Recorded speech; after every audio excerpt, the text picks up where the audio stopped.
Bismillahirrahmanirrahim. Assalamualaikum warahmatullahi wabarakatuh. Alhamdulillahirabbil alamin.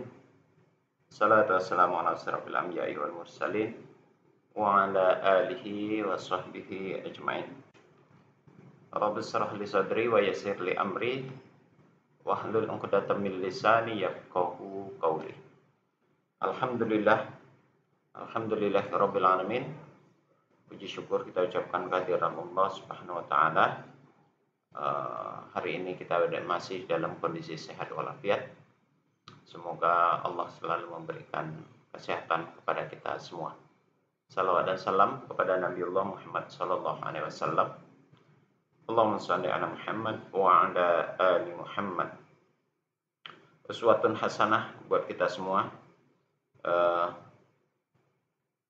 Yang menjadi contoh suri tauladan hidup buat seluruh umat manusia. Rasulullah yang telah memberikan banyak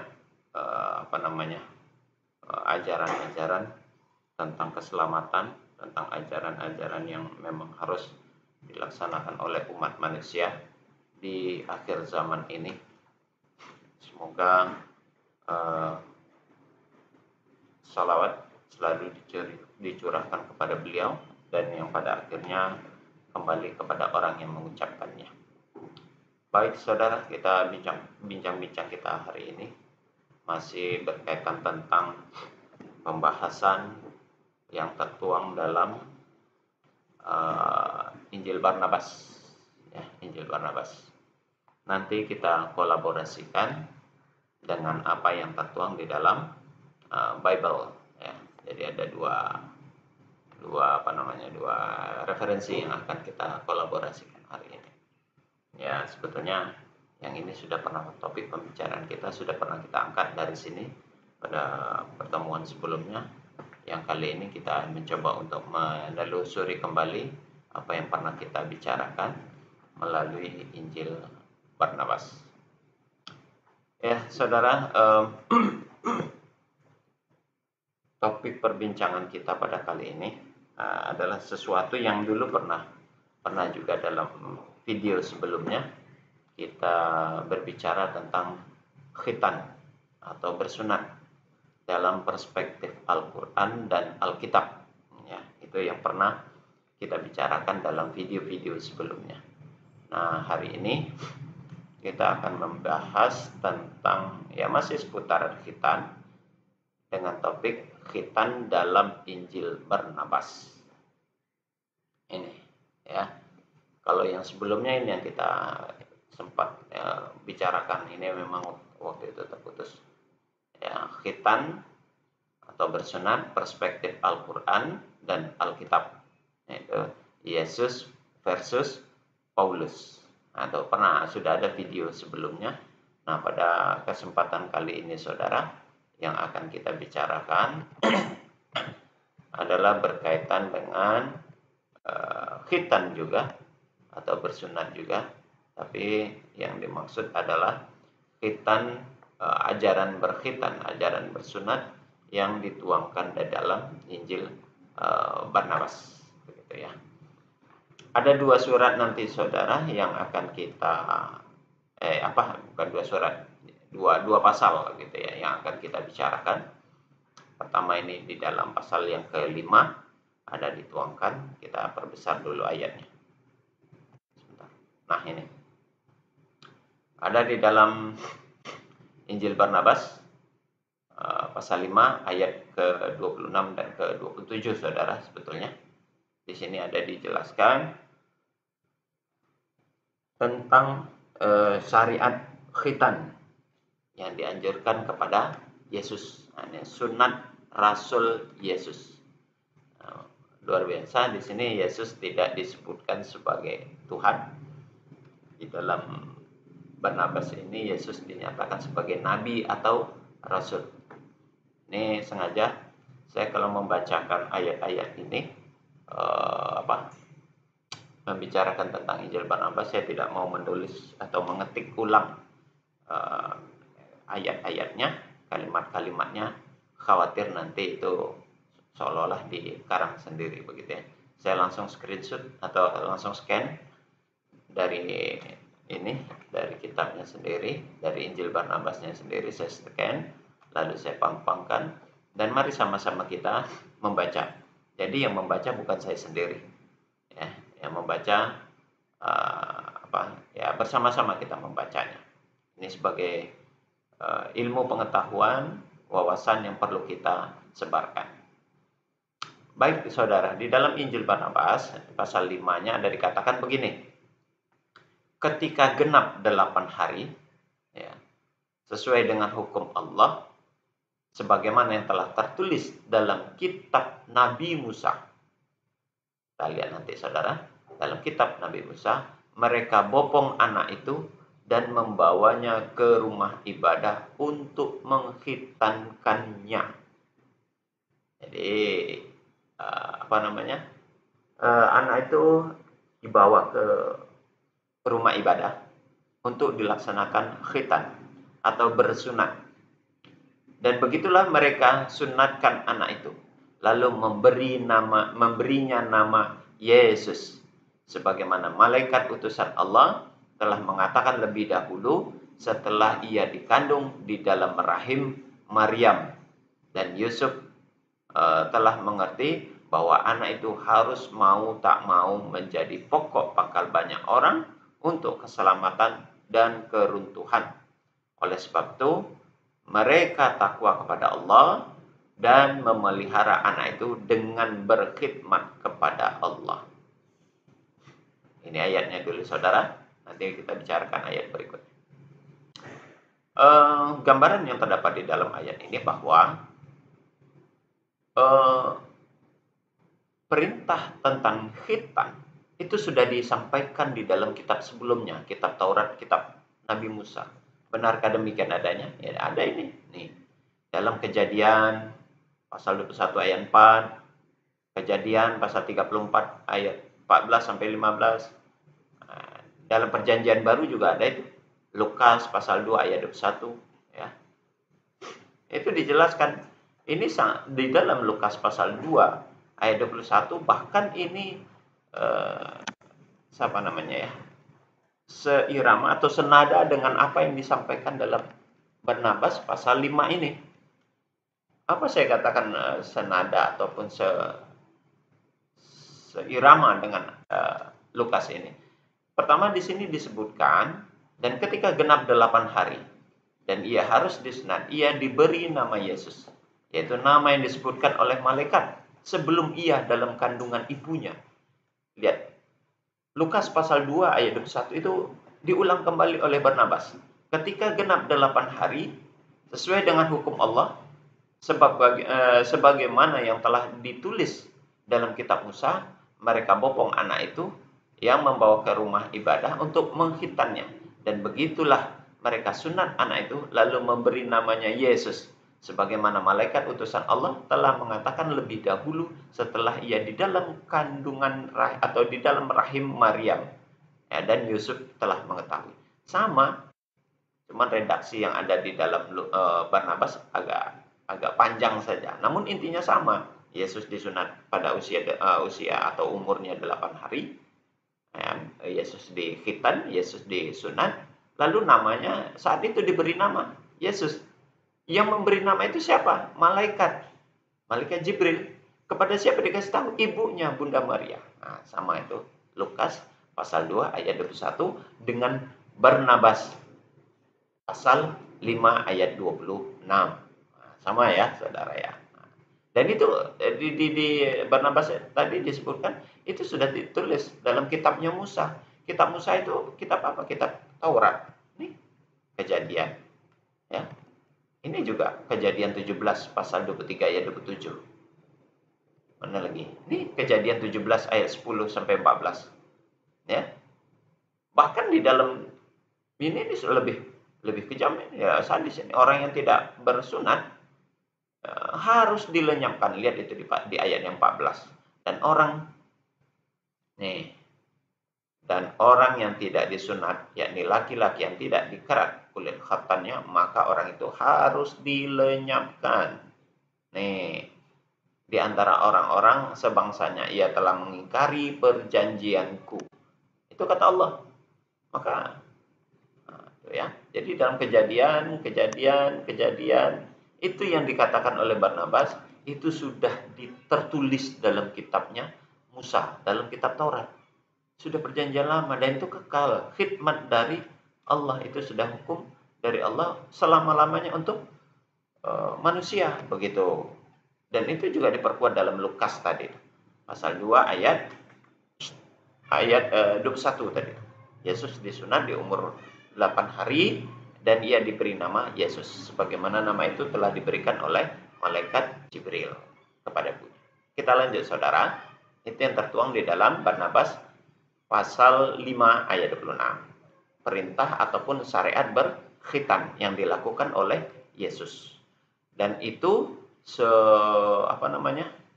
merupakan bentuk ketakwaan kepada Allah di dalam Barnabas ini, tengok. Oleh sebab itu mereka takwa kepada Allah ini menjadi ukuran ketakwaan seseorang di dalam beriman kepada Allah, kepada Tuhan adalah harus berkhitan.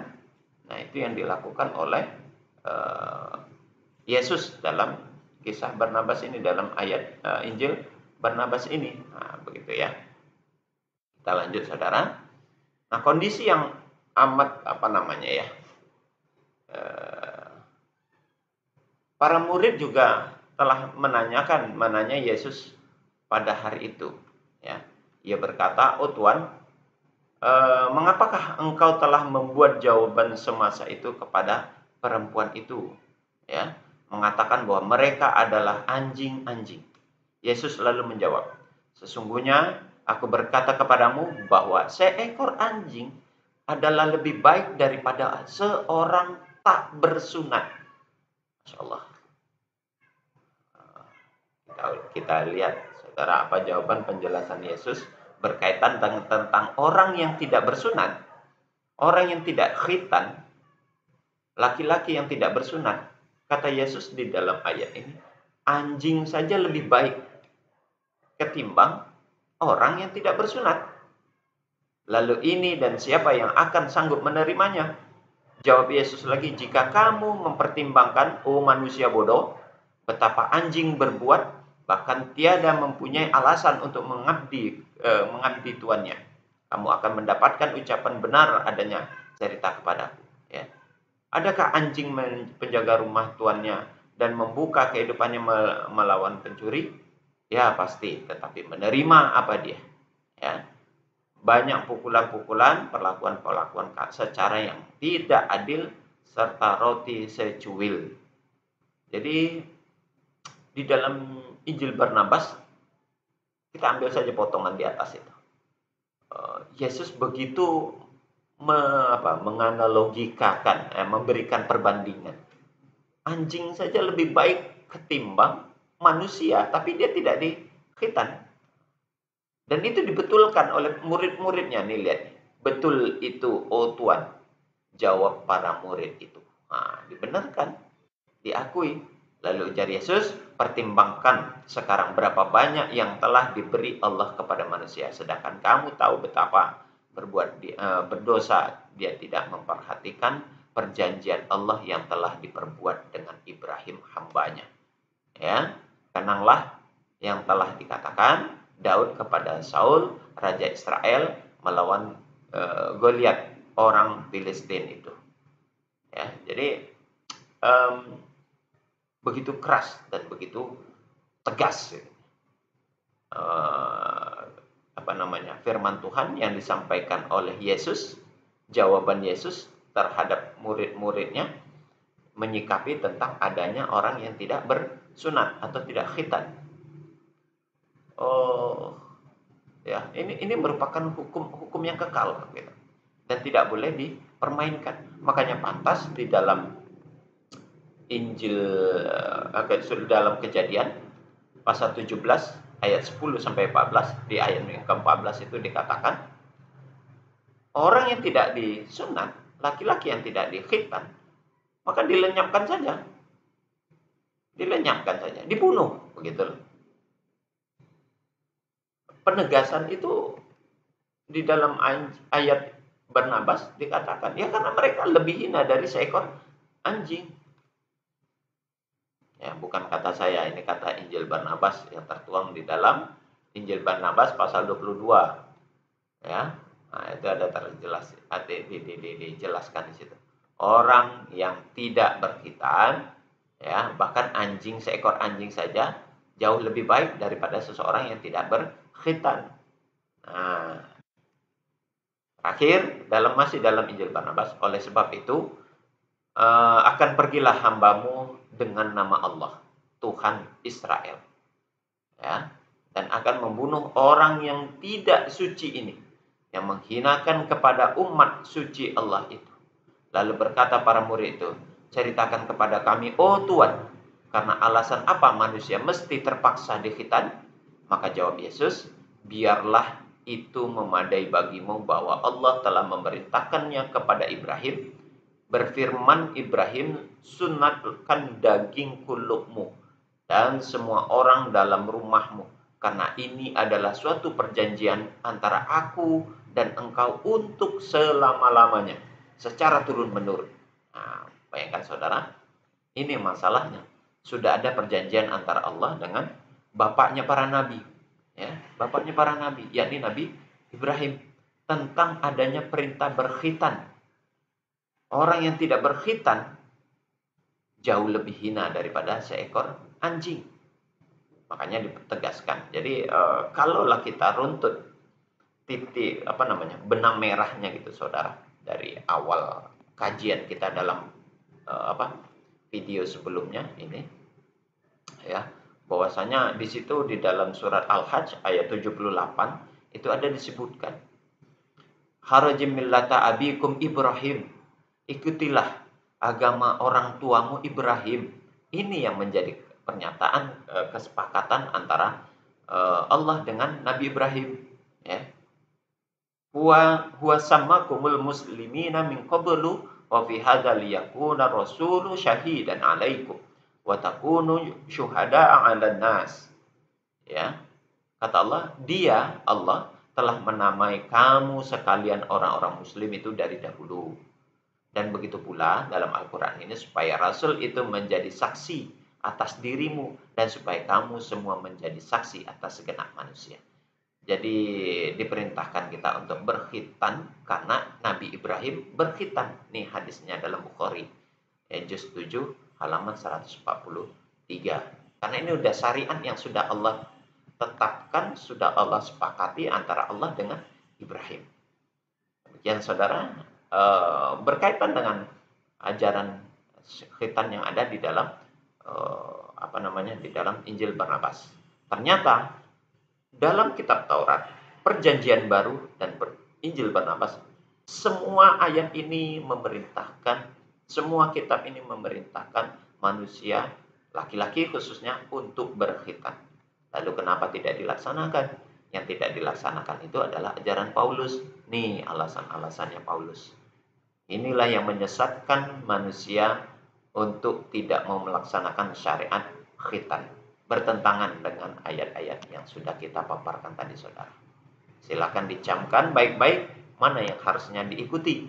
Yang ini Paulus atau ajaran yang telah tertuang di dalam kitab Taurat, di dalam Perjanjian Baru, atau di dalam Injil Barnabas. Ya, Taurat, Perjanjian Baru, Barnabas, atau yang disampaikan dalam Injil Paulus ataupun kitab kiriman yang dilakukan oleh Paulus. Silakan saudara memilihnya itu. Yang jelas, orang yang tidak berkhitan, orang laki-laki yang tidak disunat, di dalam Injil Barnabas dinyatakan jauh lebih hina ketimbang seekor anjing. Nauzubillahi min zalik, summa nauzubillahi min zalik. Yang berlindung kita kepada Allah dari klaim bahwasanya orang yang tidak berkhitan ternyata posisinya jauh lebih hina, dihinakan oleh Allah, sangat begitu rendah. Ya, dinyatakan dengan jelas di sini kerendahannya itu nih disebutkan di sini. Seekor anjing adalah lebih baik daripada seorang yang tidak bersunat. Silakan saudara camkan dan saudara pikirkan baik-baik itu, khususnya saudara-saudaraku yang tidak berkhitan, yang tidak bersunat. Ingat, ancaman Tuhan begitu keras kepada kalian.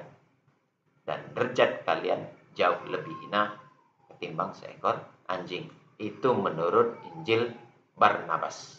Demikian saudara, semoga ini bermanfaat sebagai pemahaman dan sebagai pengayaan literasi kita, serta mencari titik kebenaran daripada penyampaian firman Tuhan. Kita tutup dengan kafaratul majelis. Subhanakallahumma wa bihamdik, asyhadu an la ilaha illa anta, astaghfiruka wa atubu ilaik. Assalamualaikum warahmatullahi wabarakatuh.